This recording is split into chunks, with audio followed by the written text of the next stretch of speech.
por dentro das principais discussões que impactam seus investimentos e das análises de nossos especialistas sobre as movimentações do mercado financeiro. Falando nisso, nosso encontro é toda manhã, logo após a abertura do mercado. Entre nos canais oficiais do Itaú Personalité e envie suas dúvidas sobre recomendação de investimentos.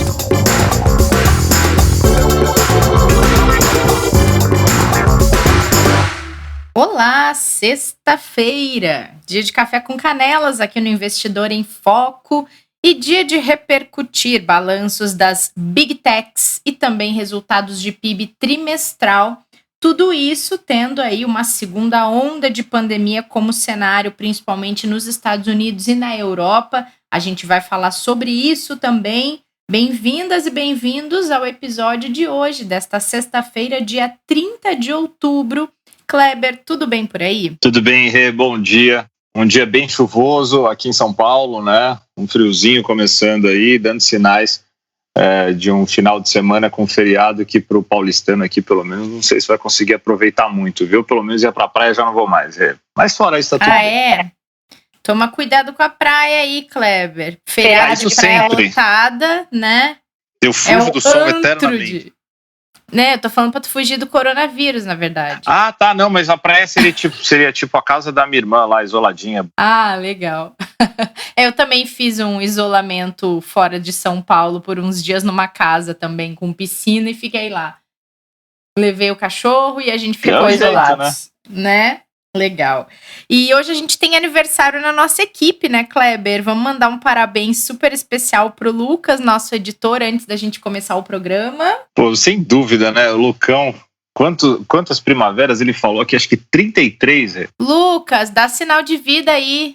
Oi, gente. Aê, conseguimos, Kleber! Tem 13. Ele tava tímido, Parabéns, mas apareceu. O pessoal, se o Lucas não tinha podcast, tá? Exatamente. Feliz aniversário e muito obrigada por nos aturar aqui todas as manhãs. Ok, obrigado você, gente. Valeu, hein? Parabéns, irmão. Parabéns, Lucas. Muito bom, gente. Kleber, tava pensando numa coisa agora de manhã, lendo todas as manchetes econômicas aqui e repercussões, mercado financeiro e tudo mais.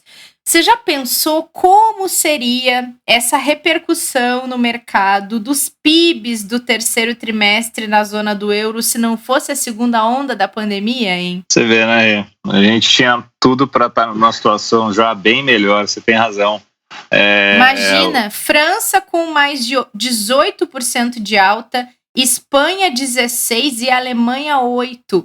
Seria uma comemoração nos mercados se não fosse essa segunda onda. É muito provável. Claro que esses números são, obviamente, em cima de uma base muito ruim, né, do trimestre anterior. Por isso desses números tão fortes. Mas Sim. Eles também vieram todos, principalmente o da zona do euro, né, da região como um todo, acima do que o mercado esperava, né? Só que, como você bem colocou, o fato da gente estar passando por essas preocupações agora ligadas exatamente à questão da segunda onda, vem fazendo com que esses resultados bem interessantes, né, que mostram ali uma recuperação da atividade europeia também muito forte, fiquem ofuscadas, né, por causa da preocupação aí com os lockdowns parciais que a gente vem acompanhando e todos aqueles indicadores que a gente já falou também que começam de novo a dar sinais de pior por causa disso, né? É verdade. É uma pena, né? Mas esses lockdowns, a tendência é que eles só aumentem. A gente já tem aí Alemanha e França, Espanha com várias restrições, e a tendência é que isso se estenda para outros países. Itália também estava aumentando toque de recolher, restrições de circulação de pessoas também, né? Exatamente, a gente tem ali, até nessas últimas horas, algumas reuniões ali. A gente teve ontem também encontro do Banco Central Europeu, preocupado com tudo isso, para colocar ali, né, o que são os principais fatores que eles podem tanto analisar quanto tentar solucionar. Não foi apresentado de fato, por enquanto, nenhuma solução de novos pacotes de estímulo, né? Ou se não, também de o que a gente pode chamar de ferramentas e instrumentos para ajudar, como eles fizeram também no início da pandemia. Mas o que a gente pode colocar, que vem sendo avaliado por diversos analistas, tanto lá fora quanto aqui também, é que o que a gente tem, se a gente pode dizer dessa forma, de positivo no momento atual, obviamente excluindo toda a questão de saúde, é o fato de que não é mais algo novo, né? Não é mais uma surpresa. Então, a gente já tem ali uma experiência, apesar de muito recente, de como lidar com a situação, coisa que não tinha lá em março e abril. Sim. Então, isso pode ser um ponto favorável para ajudar nessa passagem, né, dessa fase mais difícil aí, dessa segunda onda, uma vez que você já tem um histórico de como conseguir atravessá-la, né? E claro, né, a gente precisa, sem dúvida nenhuma, que seja efetivada logo a possibilidade de uma vacina para que a gente tenha uma aceleração da saída dessa nova situação. Só que vamos ficar com essa mensagem um pouquinho mais, esperançosa, né, de que o fato de não ser algo que é uma surpresa, a gente consiga ver os mercados e principalmente os países se saírem melhor dessa situação. Apesar que a gente está falando de um vírus, né? A gente está falando de uma pandemia. Então, se os números não forem contidos, mesmo que você tenha experiência, você vai ter um problema para resolver muito grande, e é isso que vem trazendo preocupações para o mercado, né? Vai ter que fechar a economia, a gente vai atrasar de novo o andamento da indústria, do varejo, o consumo e a renda das pessoas vai acabar caindo mais uma vez. Então, isso que vem realmente sendo essa sombra, essa nuvem aí que atrapalha os mercados e, obviamente, os governos lá na Europa. Verdade. E os resultados, do trimestre das chamadas Big Techs, as gigantes de tecnologia, frustraram o mercado? Fora a Apple, que veio negativo, as outras não vieram negativas. Então, na verdade, os resultados foram bons, né? A gente viu a receita de todas as empresas somadas ali, superando um número impressionante, né? De 220 bilhões. A gente está falando ali da Apple, da Amazon, da Alphabet, que é a dona do Google, né? E também do Facebook, né? O lucro somado, né, das empresas foi realmente algo que foi muito interessante para o mercado. Não é um número ruim. O ponto principal ali da Apple, né, quando a gente olha, as outras companhias foram melhores porque a Apple teve o melhor mês de setembro, né, para ela, só que ela reportou uma queda importante, relevante de vendas de iPhone em relação ao ano de 2019. Até compreensível, né, pelo fato de tudo que a gente vem passando no ano. E essa queda que ela teve diretamente, ele fez com que a gente visse uma receita líquida reduzindo em 7%. Os números não foram ruins, mas a falta de previsão quanto ao que esperar em relação aos próximos trimestres, em relação a essas companhias, né, e em relação ao que elas podem desenvolver, dado todo o cenário macroeconômico, é que preocupou. Então eles fizeram uma ligação e falaram, bom, esse resultado foi positivo, mas ele teria sido positivo num cenário que a gente tivesse uma economia melhor para apostar na continuidade dele para os próximos trimestres. O que eles entenderam foi que teve um resultado bom, só que fraco mediante os desafios que as companhias vão ter que enfrentar ainda nos próximos trimestres. Por isso que acabou sendo um impacto não tão positivo aí para o investidor no final. Tá certo. E essa confuso, questão né? É um bom, pouco. Foi bom, né? É verdade. Mas sabe que essa questão da Apple, a gente até trouxe esse assunto lá no início, nos primeiros episódios do podcast, que era a questão dos insumos usados na produção de celular, que muitos vêm da China, né?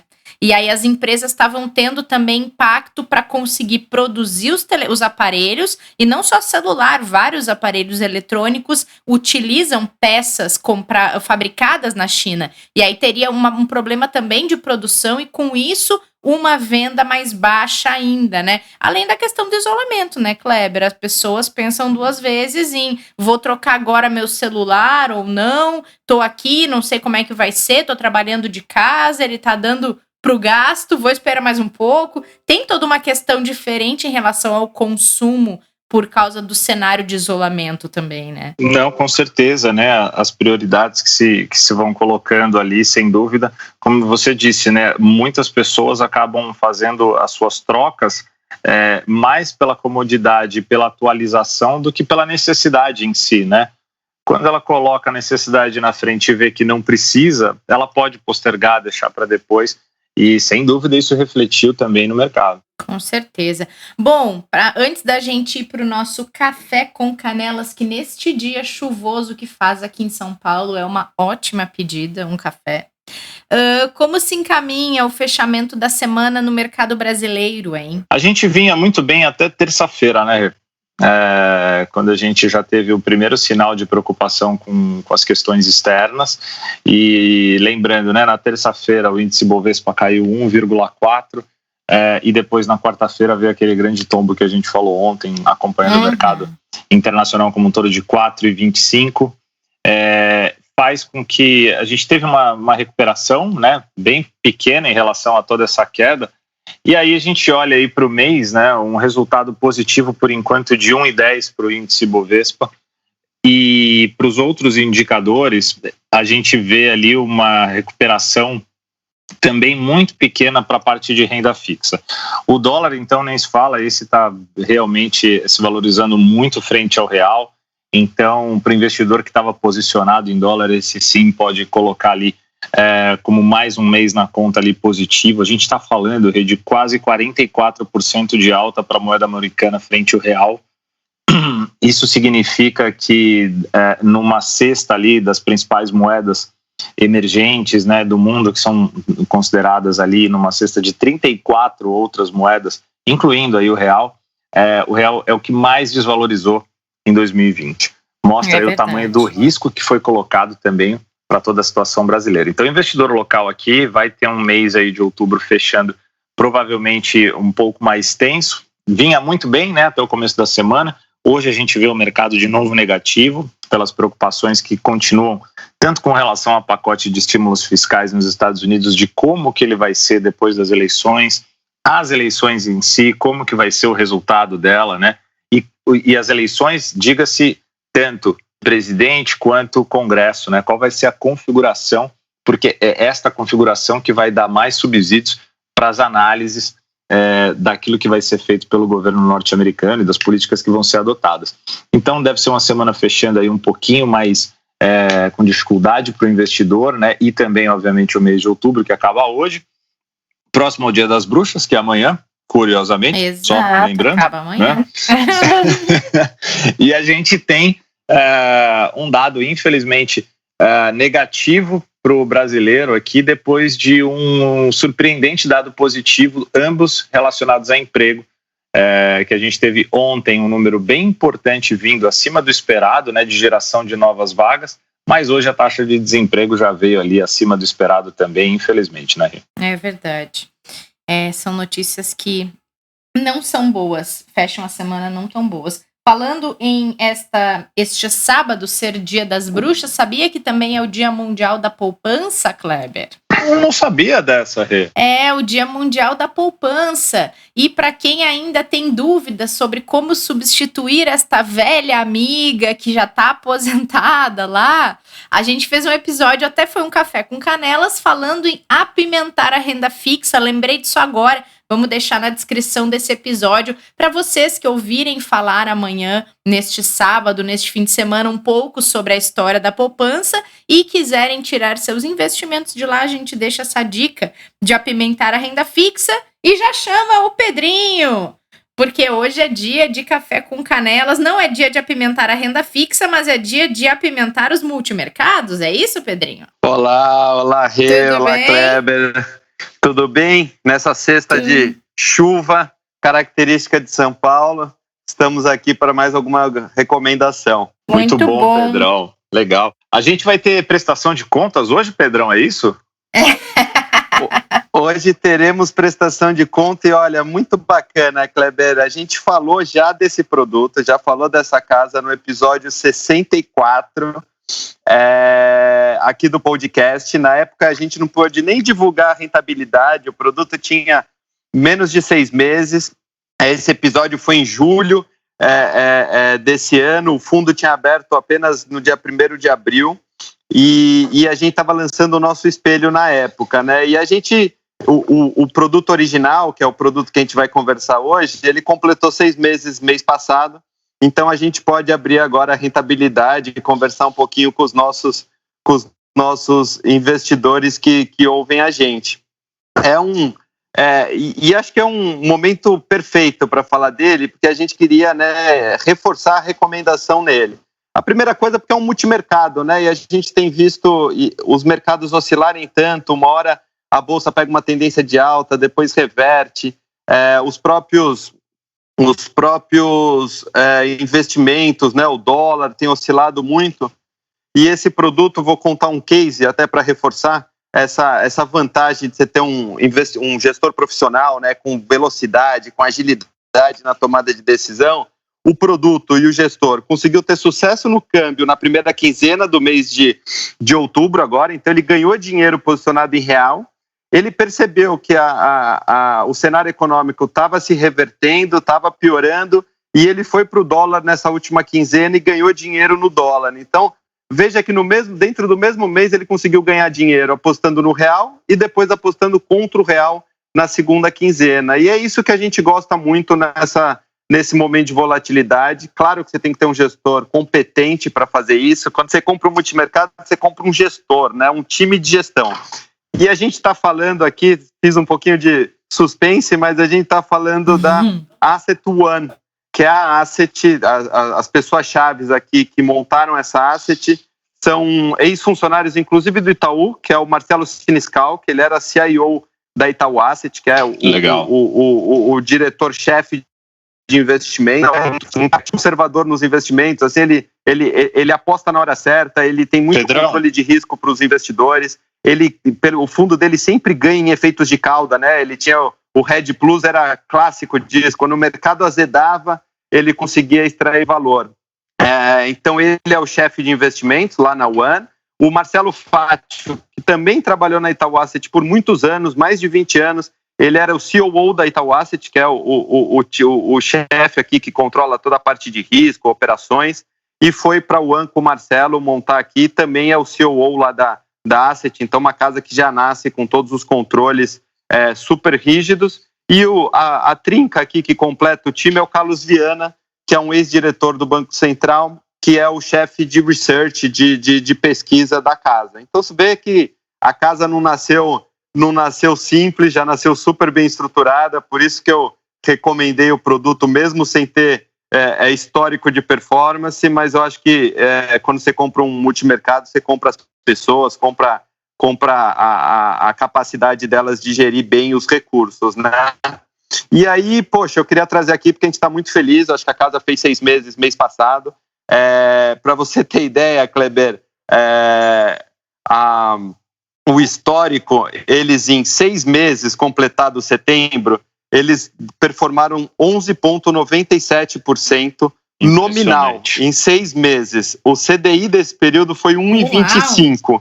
Quer dizer, ele performou 10,73% acima do CDI nesse período, 10,59% aqui para ser super preciso.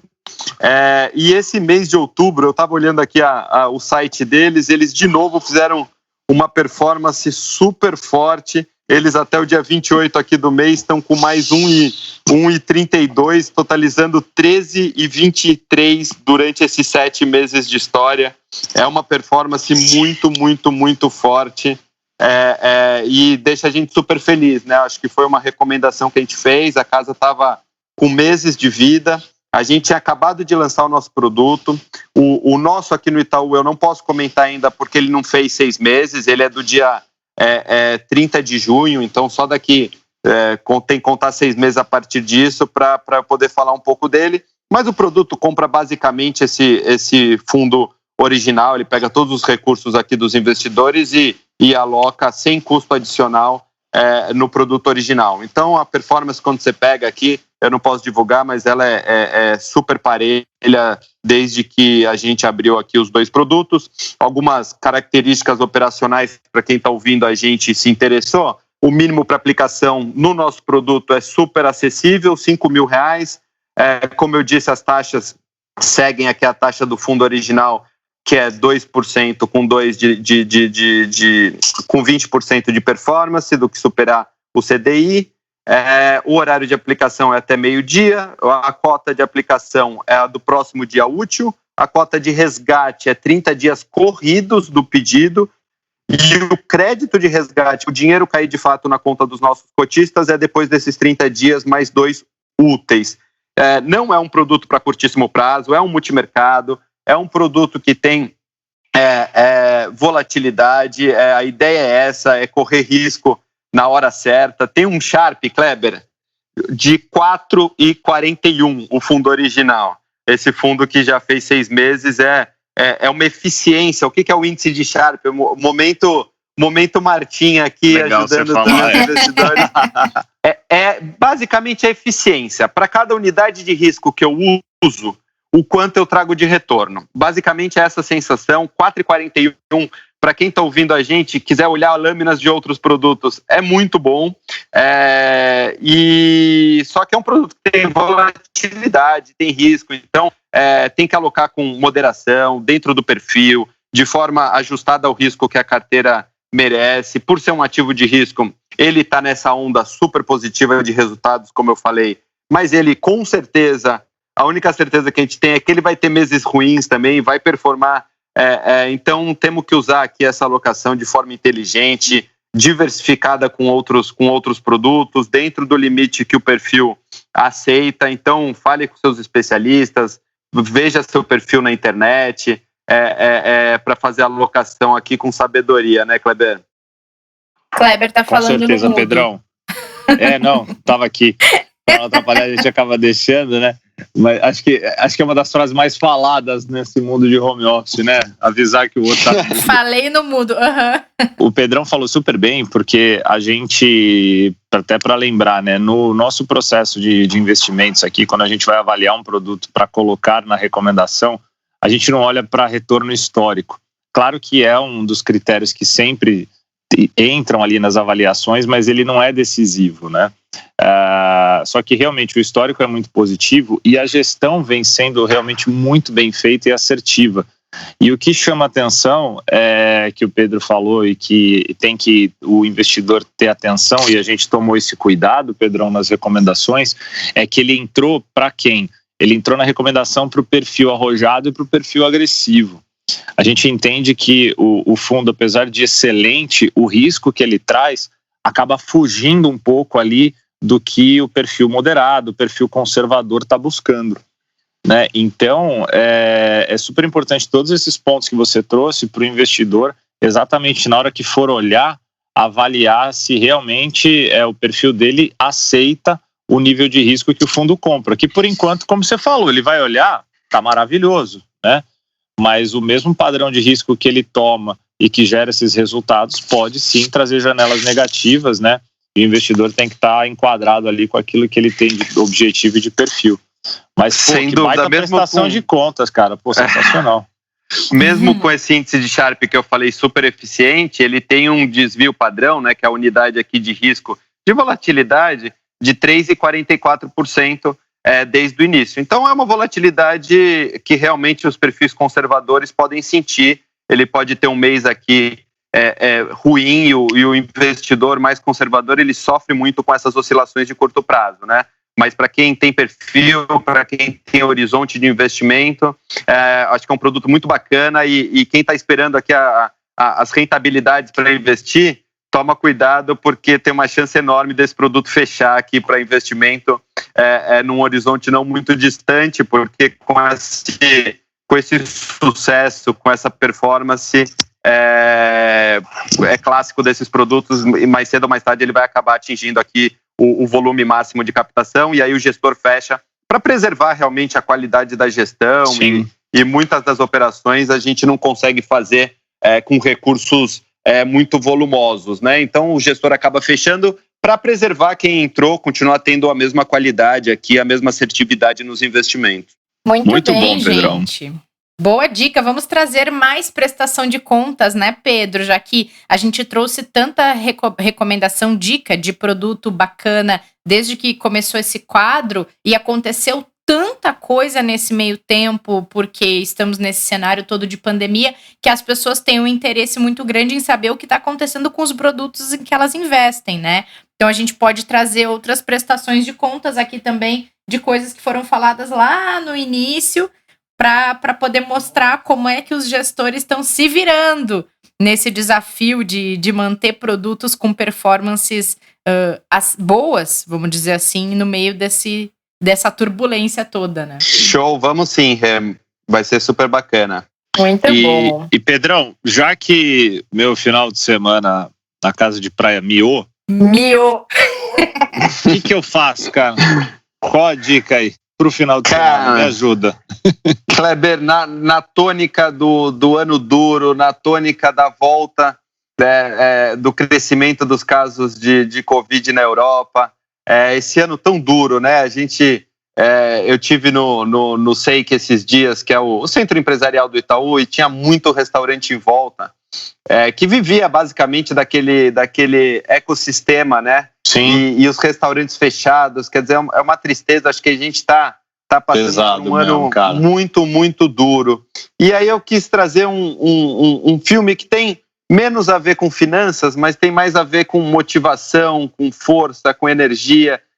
Eu acho que no mundo dos negócios não basta um bom business plan, né? Eu acho que quem empreende, principalmente num país como o nosso, sabe das dificuldades e da força de vontade e da energia que precisa colocar nos seus negócios. Então eu trago um filme um pouco mais nessa linha. O filme chama 100 Metros. Eu assisti no Netflix. Imagino que em outras plataformas de streaming também esteja disponível. É um filme super bacana. Se chama 100 Metros. É do diretor Marcel Barrena. É um filme espanhol. Está com uma avaliação super boa no Google de 95%. Conta a história, cara, do cara que foi diagnosticado com esclerose múltipla. E ele começa a treinar, porque é até bom para voltar, né, a mecânica, os exercícios, mas ele volta, ele vai fazer esporte, mas ele resolve fazer um Ironman, que para quem não sabe é uma prova duríssima de esporte. Eu acho que é a prova, o próprio nome já diz, né, Homem de Ferro, é a prova que foi feita para testar realmente o limite dos seres humanos. E ele, com esclerose múltipla, se propõe a fazer esse desafio. É um filme lindíssimo. O ator principal, né, que faz o personagem do Ramon, é o Dani Rovira, que é um espanhol. A esposa dele, que faz no filme, a Ima, é a Alexandra Jiménez. Olha, um filme de primeiríssima linha. Eu acho que é um filme lindíssimo. Eu assisti ontem. Fui dormir emocionado ainda. E achei que tinha tudo a ver aqui com o ano que a gente está vivendo. Eu acho que é uma inspiração aqui o que o Ramon fez e provou para todo mundo. Então eu queria sugerir, acho que vai ser um filme bacana para reativar as energias e a autoestima das pessoas. Legal, Pedrão. Boa, tá anotado aqui. Fiquei curioso, depois vou assistir o filme para entender por que 100 metros, né? Que o Ironman exige muito mais, né? Mas deve estar muito ligado à recuperação dele. E, cara, assim, tem vários filmes que você já trouxe aqui pra gente que são inspiradores e, claro, a gente tenta fazer sempre de uma forma leve e mais informal o nosso bate-papo aqui. Só que isso que você trouxe, acho que a gente também tem que parar e trazer essa reflexão do quanto, sim, é importante a gente ter essas motivações e essas inspirações para continuar, sim, com força, seguindo e acreditando que os problemas que a gente está passando e quem está em volta da gente, que às vezes a gente nem consegue ajudar, né, Pedrão? Porque nem tudo a gente consegue ter braço para alcançar. A gente precisa ir se retroalimentando ali para conseguir melhorar cada vez mais as nossas condições psicológicas, emocionais, para atravessar e ajudar quem está atravessando com a gente, né, cara? Porra, valeu pela dica. E bom trazer fora do mercado também. Acho que é muito importante. Né? A vida fora do mercado ela é bem grande também, né? E ajuda para quem estiver dentro dele, com certeza, cara. É isso aí. E a gente lembrar que a vida é muito maior do que isso, né? E o filme, ele apesar de ser obviamente um drama, ele tem pinceladas muito boas de comédia. Então ele é um drama leve. Claro que como todo bom drama, você termina do mesmo jeito, né? Em prantos, mas é um filme muito bacana porque ele é bastante leve. Acho que dá para as pessoas assistirem e curtirem aí o final de semana, que aqui em Terras Paulistas será certamente chuvoso. Verdade, muito bom, Pedro. E muito legal isso que o Kleber estava falando, porque se a gente tirar da frente a questão mais séria de todas, que é a saúde física, num contexto do que a gente está vivendo desde março aqui no Brasil, a saúde mental, o nosso psicológico, eles são constantemente afetados por tudo isso que a gente vive, né? E é preciso muita força e muitas fugas para conseguir manter a mente sã, porque, olha, é uma tensão de todos os lados, é uma tensão ao sair na rua, é uma tensão ao ir no supermercado, é uma tensão ao pensar no que vai falar no podcast, porque sabe que tem coisa ruim para trazer, então a gente está cercado dessa tensão constante, né? E não trazer isso para dentro da casa da gente, e não trazer isso para o nosso corpo é um desafio tremendo que a gente está tendo que enfrentar. Não tem a menor dúvida, Rê, eu acho que as estatísticas aí de ansiedade estão para provar exatamente isso. E as pessoas, estamos passando um período duro, mas como tudo, inclusive a primeira lição que a gente tem com economia, tudo passa, tudo é cíclico e a gente precisa ter força aí para o mundo girar e chegar numa fase boa aqui num ciclo mais frutífero para todo mundo, né? Amém, Pedrinho. Muito obrigada. Kleber, muito obrigada, meninos. Muito bom. Valeu, gente. E agradecer todo mundo aí. Um beijão pro final de semana para todo mundo. Outro pra ti. Nos encontramos na semana que vem. E Kleber, a gente se encontra na terça. Segunda-feira é feriado. No dia 3 de novembro, dia de eleições nos Estados Unidos. Então venha preparado, Kleber, que a gente vai ter muito o que falar por aqui. Vamos passar por mais essa etapa aí, já com o professor de volta aí logo na terça-feira, né? E mais uma vez, vamos ter reforço. Parabéns ao Lucão aí, essa nova jornada aí, nessa nova primavera dele, como diziam os mais antigos, né? E que continue nos ajudando bastante aqui. Valeu, Lucão. Valeu, gente. Parabéns, Lucas, mais uma vez. Obrigada por tudo e por toda a parceria. E obrigada a todo mundo que acompanha o podcast, que acompanhou o episódio do Investidor em Foco desta sexta-feira. Bom fim de semana, bom feriado. Cuidem-se, protejam-se. A gente se encontra no dia 3 de novembro, na terça-feira. Até lá. Fique por dentro das principais discussões que impactam seus investimentos e das análises de nossos especialistas sobre as movimentações do mercado financeiro. Falando nisso, nosso encontro é toda manhã, logo após a abertura do mercado. Entre nos canais oficiais do Itaú Personalité e envie suas dúvidas sobre recomendação de investimentos.